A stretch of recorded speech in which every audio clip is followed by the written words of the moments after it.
YouTube? So I've already recorded this and I'm just doing it again because I could not stop talking off topic. The topic of this video today is self-respect, self-confidence. There's another word I can't really think of right now. You can watch this video if you are neurotypical or neurodivergent. Any person can feel like they have low confidence, low self-esteem. That is it. That's the word. Now, this is extremely common in neurodivergent people because we just have a little bit more in the social aspect to kind of deal with. We are usually social outcasts, and it's a little harder to like yourself when you feel like the majority of people don't or won't.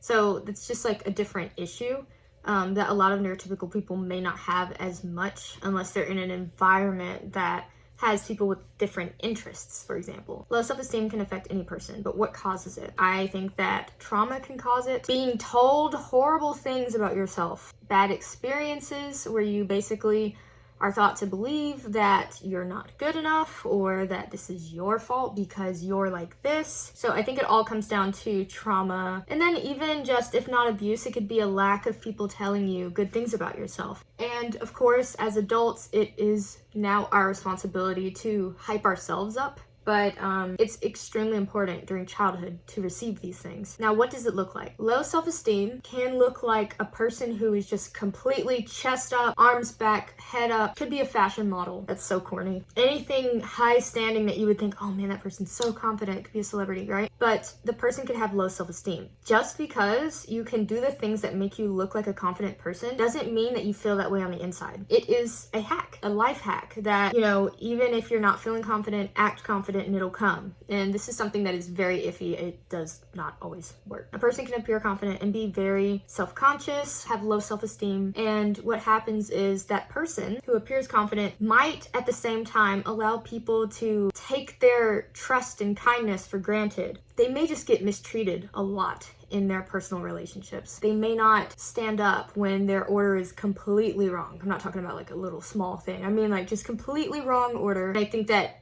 any person, no matter how strong they are, can be taken advantage of in some way, big or small, super detrimental or not. It can happen. And I think that that's important to note. And it's also important to note that this can be improved on if you acknowledge that this is what you're going through and you want to fix it and you believe that you can fix it. Self-respect, confidence, and self-esteem. To me, they're all linked. Confidence is almost like what I think is like the outside. Like most people think like, oh man, person's so confident, but they can still have low self-esteem. So every time that we say, I don't want to upset this person, I don't want something bad to happen, I don't want them to not like me, we have already put ourselves on the opposite of a pedestal where you say, I am not good enough to ask for this small request because I don't want to upset them. I think that there have been times when we've asked people very reasonable things, very reasonable questions, or we've made requests that were pretty reasonable and someone blows up at you. And a lot of the time this happens in childhood. You ask for something very small and they blow up at you. And it just communicates to you that, one, how dare you ask me for this big inconvenience? How dare you ask me for this big inconvenience? So I'm the parent and I'm saying, you have inconvenienced me. And that translates to the child as, I'm not important enough for this. Or, this little thing that I asked for must actually be a huge request. Like, oh my God, I'm asking so much of my parent. And it's little by little, like one experience won't do that. But if it's happening to you throughout your life, the small requests that you make will be a big deal to you. And you'll think, I don't want to inconvenience them. This is why I think that it comes so much from trauma. For those of us who have been trained to not stand up for ourselves, literally, it's something that you have to learn how to do. And it is something that I have learned how to do over the years from lots of advice from older people, seeing younger people do it. It's something that you learn, and I don't know how many of us get that opportunity to learn that, so I'm sharing it. If you are the type of person who gets what you'd say just run all over, treated like a doormat, disrespected, always holding in your feelings because people don't understand and they won't listen to me and blah blah blah blah, right?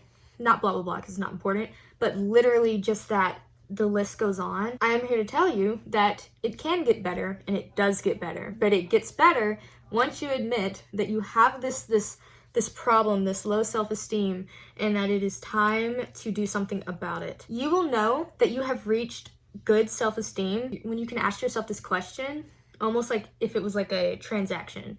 So like, do I want to stay an extra 6 hours at work because it will make my bosses happy, which will also result in my dog's gonna have to wait 3 extra hours to pee. I won't get to eat dinner tonight. My husband's gonna already be in bed. I can't play games. I can't play video games tonight. I won't have time to see my grandparents tonight. Whatever the case, right? Is it worth it to work those extra 6 hours and miss out on this entire evening of relaxation and something that you value? When you can answer a question like that and you can choose yourself, that is when I think you have a more substantial self-worth. God, it was like visual dyslexia. Like I was trying to like read the words in my mind and it just flipped. Anyway, that's what you have to ask yourself. So I had to do that. I had to put it in, and I honestly, I want to relate so much to autism because I know that it is literally framing the entire way that I see the world. But I wonder, like I do that literally with everything. Like when I'm spending money, I say, is this $1, actually better yet, is this $12.50 that I make an hour? I make $12.50 an hour, for example. This item cost me $15. Do I think that hour of work that I worked to get this $12.50 deserves to go towards this item? And is this item edible? Is this item going to be gone once I eat it? Or is this an investment? Is this something that's going to last a long time? And that's how I see the world. I literally calculate everything. I don't know if that's an autism thing. I'm pretty sure it is, because who's thinking this hard? I ask myself this now. What are you worth, guys?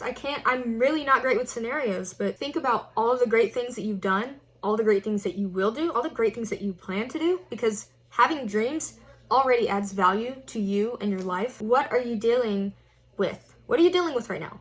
Do you feel like you deserve to be dealing with that? You don't have to rush that work. It takes days, months, years, decades to be able to get to the point to where you say, I really don't deserve this, or I really can stand up for myself. I can do this. I can do this now. And knowing that you do have value. It's how we value and perceive ourselves. I'd like the word value. Self-esteem, self-value. I would say that's about right. Everything I think could be an exchange. Not like every single itty bitty, like don't look that hard, but like these things are exchanges. Do you feel like the way this person is treating you is equivalent or of value or of near value, is worth it for the value that you have for yourself? Like your value. Is this valued at $1? Do you value it at more than $1? Would you just give this to someone for free? What do you value it at? And I think that's something that you get to determine on your own. I honestly can't say that you should look down on yourself for valuing yourself lower,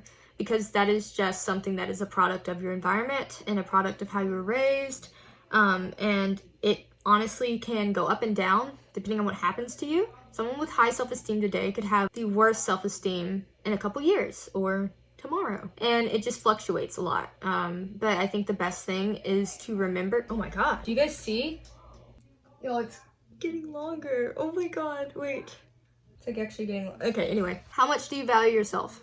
What is your value? What are you valued at? What are you willing to trade? Are you good enough for this new job? Are you worth more than the job that you're at? Are you valuable enough to be a part of that? Is it paying you enough? Do you feel valued? Or are you worth more than that? That is the question. What things can be done about this? The first step, I think, because I don't have the answers, the first step is to acknowledge that there might be some undervaluing. First thing that you should do, and the only thing I can tell you in this video, you should take the time to think about why you've undervalued yourself. Figure out the root and start there. And as a psychology major, I must recommend that you read articles, watch videos on YouTube, read books. Please read books. Read books. You can highlight and take notes. You will be okay. You most certainly will.